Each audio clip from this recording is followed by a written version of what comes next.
weekend vlog. I'm just making some keto bagels that I make all the time using almond flour and mozzarella cheese. That's pretty much the ingredients to this are so easy.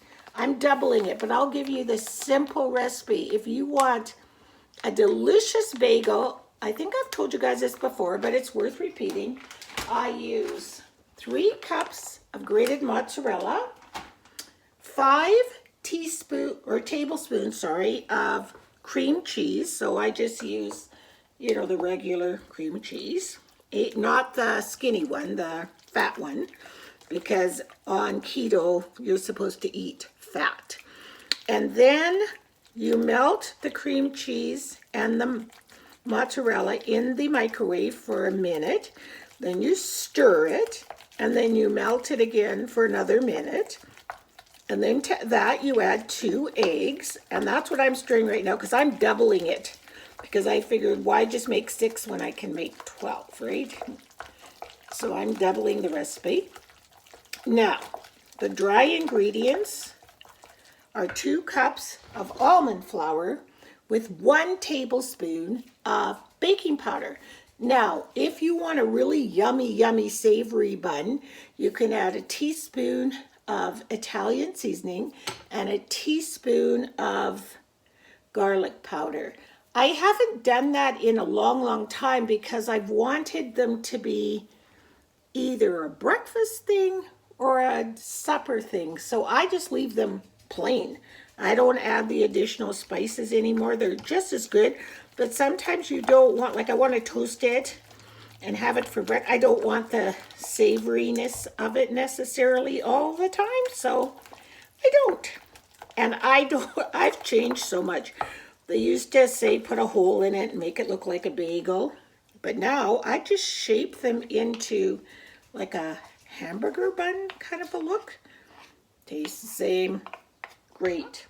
But I was just in my kitchen by myself, and I was thinking, I wonder how my friends are doing in YouTube land. How are you guys coping with all this? Here are the finished keto bagels. I'll just call them keto buns. And you can see some of the cheese oozing out of some of them. Like that one's really cheesy. But generally speaking, they just look like a bun. And they feel like bread, and they taste delicious, and yeah, I love them.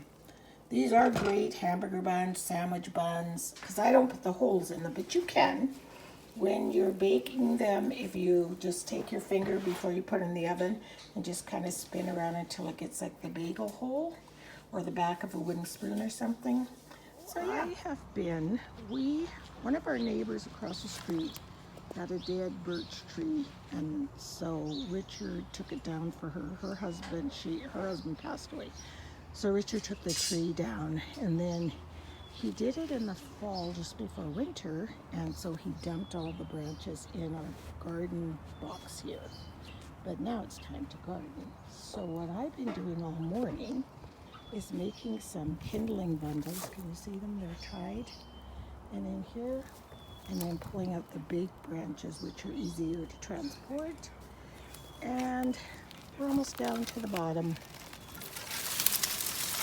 It's all that treated dirt. We want to keep that dirt in there because when you're filling a garden box, you can put a lot of compost in here, and then you only need about 4 inches of soil to plant. So I'm like, let's get her done, But I've been in the sun too long, so I'm just going to go and grab a glass. So I've been just sitting on the couch, literally probably for an hour and a half, reading Hidden Valley Road. I got a third of the book to go. It is a really interesting read because one part of it tells the story of this family of 12 children. 6, I think I mentioned this before, 6 of their children, 6 of the boys become schizophrenic. Even on the back of the book, it says the department is in psychology, schizophrenia, biography. So, yeah, that's exactly how it's written. This is my first birthday parade. It's Lori's birthday, and so her husband texted us last weekend, and look at all the cars. How fun. I've never done this before. A COVID birthday parade. They don't live too far down here, so I don't know when they're going to start beeping. Oh, look, people decorated their cars. Can you see? I wish I had thought of bringing a balloon or something. How fun. Happy birthday, Laura! Happy birthday! Yeah, I know. Happy! Isn't this nuts? Oh, how fun. That's hilarious. You must feel like a queen or something. That was super fun. Lori was sort of surprised, but not really, because she had phoned her brother and her sister, and neither one had answered their phone, so she knew they were doing a parade because they just did one for her granddaughter last week. They're really kind of fun to do. Do you guys like my sweater? I made this. It's like a summer knit because you can see through it, but I have a black tank top underneath. And I just about finished Deanne's. I just have to make, the sleeves on her. So anyway, while we're driving to the dirt place, I just want to give you guys my latest news. Kind of scary. But I'm going in for brain surgery number 4 on Thursday. So it's been stressful, to say the least, to have to go into a hospital during a pandemic. But in my mind, the pandemic's not going to be over. Like, it's just going to be here for a long time. And my trigeminal pain is getting worse and worse and worse, and the attacks are coming closer and closer together. So the time has come to try and fix it once again. So this time I'm having what they call a rhizotomy. So they insert, it's not really a needle, but it's a, what do they call those things? You know, so you can insert something through it. So it goes into your cheek and down to the base of the brain, the ganglion, and then they insert a balloon into that canal, inflate the balloon for about, did he say 10 seconds? Do you remember? Something like that. Not very long, and just enough to irritate the nerve enough so that it will stop doing what it's doing. And just cross your toes and fingers that this procedure works, because I'm tired of going through procedures and then they don't work. It's just too much. I'm sick of it. I mean, I would go through it if I had to, if it worked. This side worked really well, but this side, oh no. So yeah, so I've had to do all of my pre-op. That's all been really interesting. I had to get a checkup, so you have to go to the doctor for that. And I had to do lab work and chest x-ray. I felt like I was going into Fort Knox, especially in the lab. You had to call them when you're in the parking lot. Their doors are locked. They unlock the door. They let you in. You have to sanitize your hands really, really well. Then you sit down at your little station. I had a mask on the whole time. And then they do your blood work and everything, and then you have to sanitize again before you leave and exit the back door. And they all had on full PPE, and yeah, they were really well protected, and it was clean, so it didn't feel so bad. And when I went to get my x-ray, there was absolutely nobody else in the place. And then my doctor's office, same thing. The chairs were all 6 feet apart. They weren't taking any last minute appointments. It had to be an appointment that had been booked for a while, and no new patients. And there was probably 4 people in there. When you got there, you had to go into the bathroom, wash your hands really, really well. And yeah, and I wore a mask, the doctor wore a mask, so yeah. So tomorrow my actual, I think it's called a pre-op appointment, is done over the phone at 7:15 a.m. So the pharmacy team called today asking about all your medications you're on and making sure they have it right. And yeah, it's really interesting how they can do so much over the phone. And it seems like they're more, what's the word? Not careful, but more, what's the word? Diligent? More on it when they're doing it this way. Yeah, I guess it is careful because they, whoa, we're at a dirt place. Richard's picking up some dirt for the garden. And yeah, it seems like they're more on it than they would be if you went into the office. It's not so routine, I guess. So I'm gonna sit here and knit while he gets. Hey guys, so we're home now. Took my sweater off so I could cook. So I've got some, I'll show you what I'm cooking. Bengal chicken simmering in there. Easiest chicken recipe. Season your chicken. Add 3, once it's all seasoned, drain off excess oil.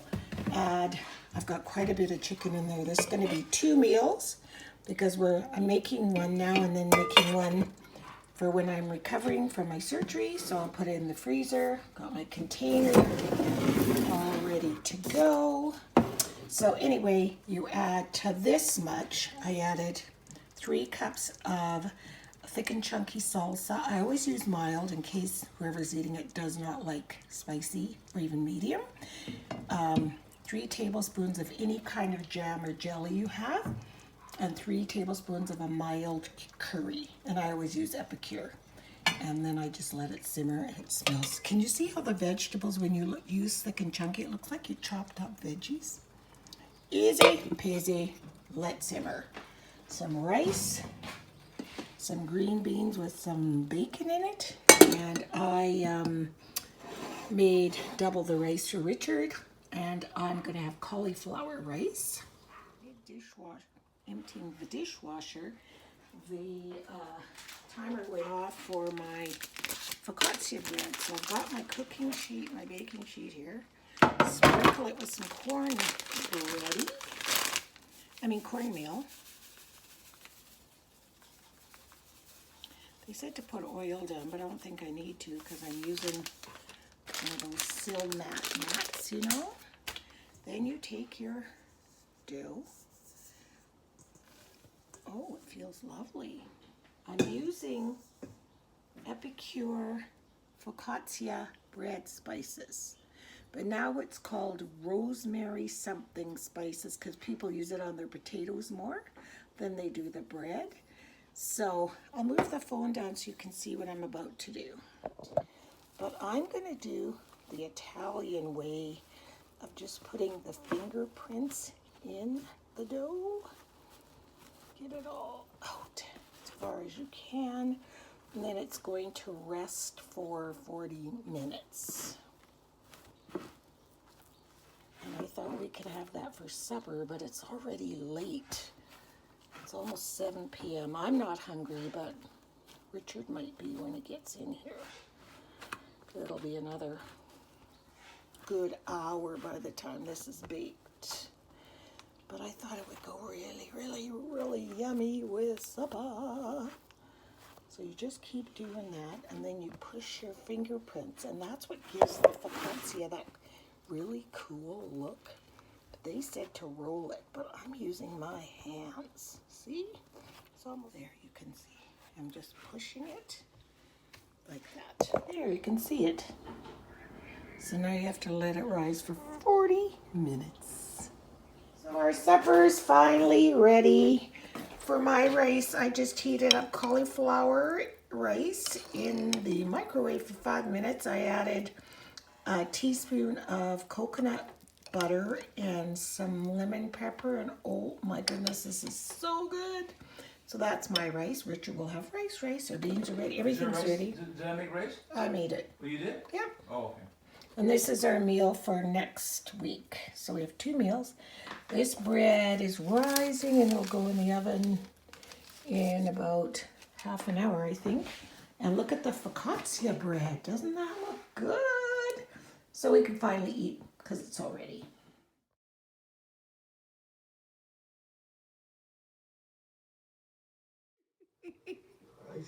I can't stop laughing because look how stupid it looks over here.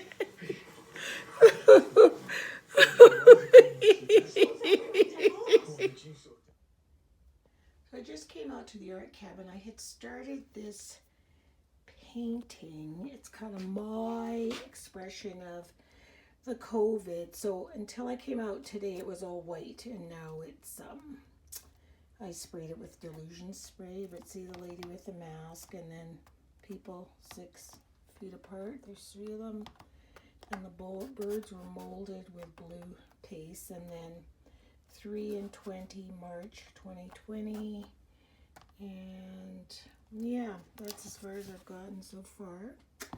But I'm so proud because it was really cold out here. So I made a really nice fire. Look at that. Isn't that nice? So it's nice and cozy. Richard went to the city to get some compost, so I was just here by myself and I made a really nice fire. Yes, I did. So I entered the hospital for my surgery by myself. You can't have anybody with you, which is very bizarre. So I'm going to try to document this surgery during COVID. Such fun. So today is day 3 post-op. Last night was a really crappy night, to say the least. It's hard for me to talk because my whole tongue feels like it feels like you went to the dentist and your tongue is frozen. But he wants me to be numb, so I think that's part of it. And I just took my bandage off, and it's so funny, that little hole there is where they went in with that thing all the way to the base of your brain, inserted a balloon. It took him an hour and a half longer to get the balloon inserted the way he wanted. So, yeah. Last night was a rough night. I had a really large chest wall Charlie horse, I guess is the only thing you can call it. But all the pain ended up radiating right where my heart is. So I thought I was having a heart attack. So Richard called 911. The paramedics came. They looked like they were walking on the moon. It was like craziness. But they said my heart was fine. They did a heart tracing and my blood pressure was fine. And so I said I didn't want to go to the hospital then if it was fine. And I'm pretty sure it's just because of my spine being, manipulated in that weird position for so long. So anyway, this is a day 3 post-op from a balloon rhizotomy. Hey guys, it's been about a week since I had my brain surgery, but I can't really talk that well, so I'm just going for a little stroll around my yard. The reason I can't talk is because the surgery went in through my face right here. It's a little dot through here down to the base of the brain, and it causes extreme numbness, and the muscles used to chew and talk cause pain. So I'll shut up now and you guys can come for a little stroll with me in my yard. Look at the pretty tulips. Forget-me-nots. I see some little lily by the valley poking up. The what are these called? Bleeding hearts. Peonies. We're so behind because it just snowed here 3 days ago. Garden box. Corn going there. Potatoes going back there. My flags, let's go check them out, see how I made it through the winter.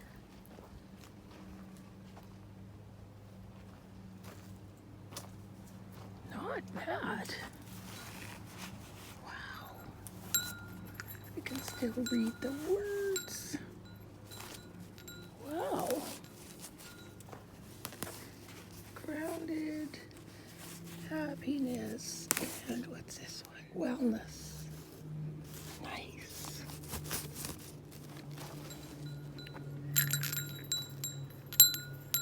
Pretty John bells. Richard's just been working in the yard today.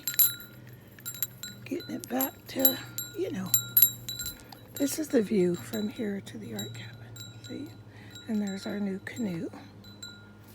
That's not where it's going to stay, but I love that there's things poking up everywhere. Daylilies. Look at the rhubarb already. This is all ready to cook. Look at that. Gorgeous. Not that I'll be cooking. Although I did make the most delicious hummus today. Oh, so good. Excuse me, because I have to eat soft food. More rhubarb. Rhubarb. Rhubarb. Rhubarb. We like rhubarb. Yeah, looks nice. And there's our gardener. Decided to take a little respite in the art cabin. I'm just laying on the bench. I'll show you just out there working. And yeah, the art cabin's all around me.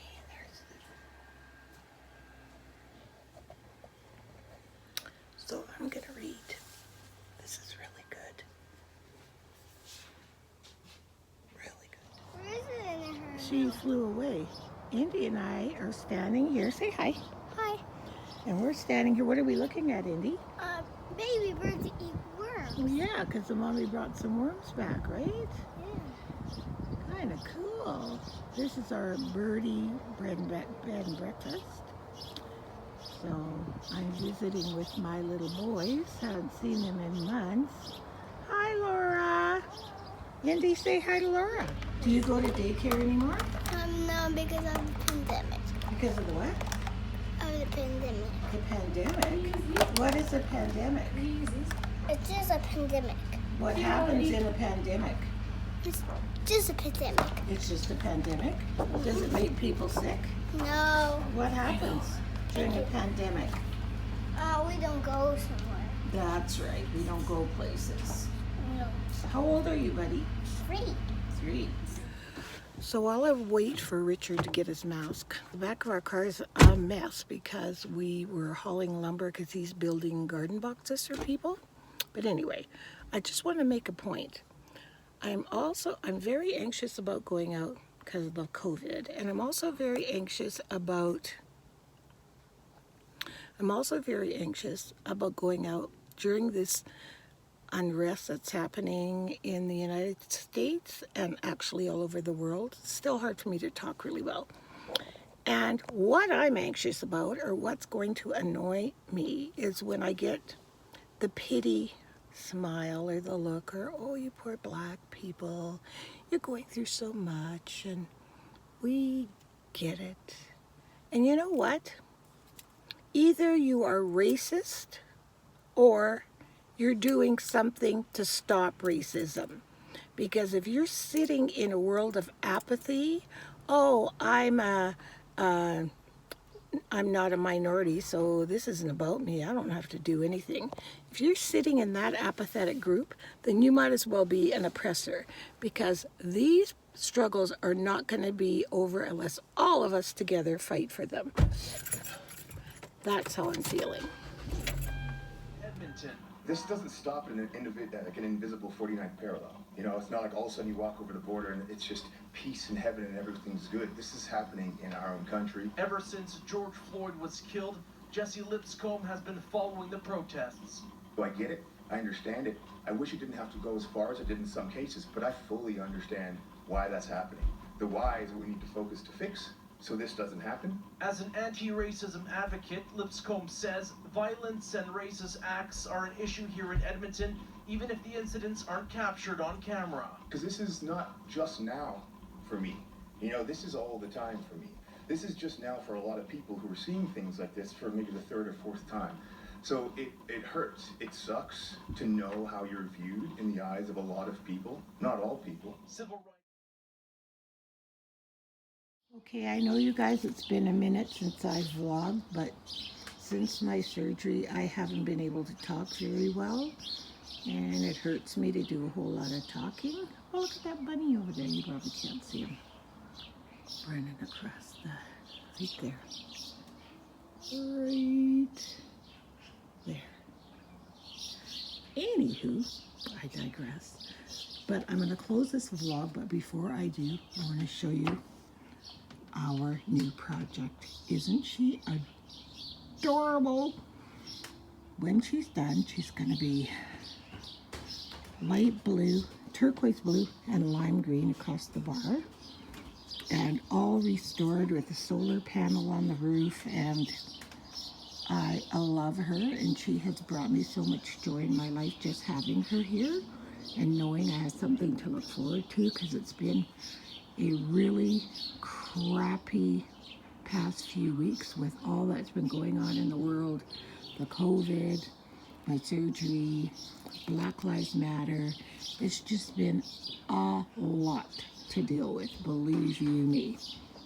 Because the Black Lives Matter thing rises up a whole bunch of old memories in me. But anyway, I'll talk about that when I can talk better. I just wanted to close my vlog with her. I think we're going to name her Harriet, after Harriet Tubman. But I'm not sure, because yesterday I was going to name her Jenny. So we're not sure. But anyway, we'll leave it at that. Thanks for watching our vlog. So long overdue. And we'll see you next time. Bye, guys.